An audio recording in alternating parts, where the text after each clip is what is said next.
Hello guys, നമ്മളിന്നൊരു പച്ചടിയാണ് ഉണ്ടാക്കുന്നത്. അതായത് pineapple പച്ചടി. ഞാനിതിങ്ങനെ കൊത്തി അരിഞ്ഞ് വെച്ചിട്ടുണ്ട് കേട്ടോ. ചെറുതാക്കിയിട്ട് അതിൻ്റെ മുള്ളൊക്കെ കളഞ്ഞിട്ട്, ഒരു മുള്ളുണ്ടല്ലോ ഒരു സൈസ്, അതൊക്കെ കളയണം കേട്ടോ.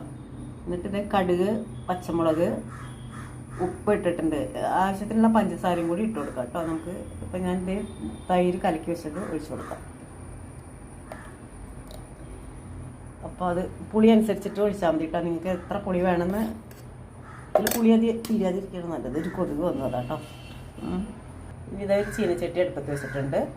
അതിൽ നമുക്ക് ആവശ്യത്തിനുള്ള വെളിച്ചെണ്ണ ഒഴിച്ചു കൊടുക്കാം. ഞാനൊരു ഒരു ടേബിൾ സ്പൂൺ വെളിച്ചെണ്ണ, 2 വറ്റൽമുളക് ഇട്ടു, കുറച്ച് കടുക് ഇട്ടു, ഒരു നുള്ളു ഉലുവയും കൂടി ഇട്ട് കൊടുക്കാം കേട്ടോ. അത് ലാസ്റ്റ് ഇട്ട് കൊടുത്താൽ മതി. കടുക് പൊട്ടിക്കഴിഞ്ഞിട്ട് ഇട്ട് കൊടുക്കാം നമുക്ക്. കടുക് പൊട്ടിക്കഴിഞ്ഞ് ഞാനിത് ഇത്ര ഉരുവ എടുത്തിട്ടുണ്ടായിരുന്നു, അതും ഇട്ട്. പിന്നെ നമ്മൾ ഈ പൈനാപ്പിളും ഈ കറിവേപ്പിലയുണ്ട്, ഇതും കൂടി ഇതിലേക്ക് ഇട്ട് കൊടുക്കാം. ഇതേ മരി അരിഞ്ഞാലും കുഴപ്പമില്ല കേട്ടോ. 2 ടൈപ്പ് ആയിട്ടാണ് അരിഞ്ഞത്.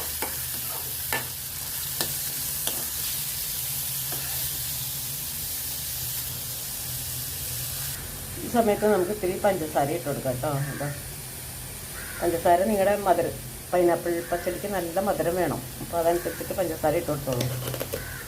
അപ്പോൾ അങ്ങനെ അത് ഇട്ടു. ഇത് അധികം നേരമൊന്നും വെക്കണ്ട കേട്ടോ, ഒന്ന് വാടി മതി. അപ്പോൾ നമുക്ക് അതിലേക്ക് ചേർക്കാം. അപ്പോൾ നമ്മുടെ പൈനാപ്പിൾ പച്ചടി റെഡിയാവും. അപ്പോൾ ഇതാ നമ്മുടെ ഇത് നന്നായിട്ട് വെന്തെത്തി. ചിലവർ വേവിക്കില്ല കേട്ടോ, വേവിക്കാതെ വെറുതെ ഒന്ന് ചതച്ചെടുത്താലും മതി. പിന്നെ അരിഞ്ഞെടുത്തിട്ട് അപ്പോൾ നമുക്ക് ഇതിലേക്ക് ഇട്ട് കൊടുക്കാം കേട്ടോ. ഇതിലേക്ക് ഇട്ട് കൊടുക്കാം. ഇതൊന്ന് കഴിഞ്ഞു, നമ്മുടെ പരിപാടി കഴിഞ്ഞു. ഒന്ന് ഇളക്കി യോജിപ്പിച്ച് കഴിഞ്ഞാൽ നമ്മുടെ പരിപാടി കഴിഞ്ഞു കേട്ടോ. ഇതാണ് സ്വാദിഷ്ടമായ, വളരെ സ്വാദിഷ്ടമായ നമ്മുടെ പൈനാപ്പിൾ പച്ചടി റെഡി. മധുരം നന്നായിട്ട് നിൽക്കണം, മുമ്പിട്ട് നിൽക്കണം. അപ്പോഴാണ് അതിനൊരു ടേസ്റ്റ് ഉണ്ടാവുള്ളൂ കേട്ടോ. അല്പം മഞ്ഞൾപ്പൊടി ചേർക്കുകയാണെങ്കിൽ ഒന്നും കൂടി നല്ല കളർ കിട്ടും. ഞാൻ മഞ്ഞൾപ്പൊടി ചേർത്തിട്ടില്ല.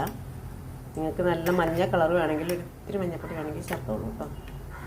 ഞാൻ വേണമെങ്കിൽ ചേർക്കത്തിരി. അപ്പോൾ ഇതാ നമ്മുടെ പൈനാപ്പിൾ പച്ചടി റെഡി ആയിട്ടുണ്ട്. അടിപൊളി ടേസ്റ്റ് കേട്ടോ. അത് നമുക്ക് ചോറിൻ്റെ സൈഡിലൊക്കെ വെച്ച് വിളമ്പാൻ. ഞാനൊരു ടേസ്റ്റ് നോക്കത്തില്ല, മധുരം ഉണ്ടോ നോക്കട്ടെ. അടിപൊളിയായിട്ടുണ്ട് കേട്ടോ. മധുരമൊക്കെ നല്ല പാകമായിട്ടുണ്ട്. നിങ്ങൾ വിചാരിക്കും ഞാനുണ്ടാക്കിയിട്ട് ഞാൻ തന്നെ ടേസ്റ്റ് നോക്കുകയെന്ന്. അതല്ല, നിങ്ങൾ ഇതേമാതിരി ഉണ്ടാക്കി നോക്കുക. അപ്പോൾ അറിയാൻ പറ്റും നിങ്ങളുടെ ടേസ്റ്റ് എങ്ങനെ ഉണ്ടെന്ന്. നല്ല ടേസ്റ്റാണിത്. ഗസ്റ്റൊക്കെ വരുമ്പോൾ ഉണ്ടാക്കി കൊടുക്കാൻ, ചിക്കനൊക്കെ ഉണ്ടാക്കുമ്പോഴും നമുക്ക്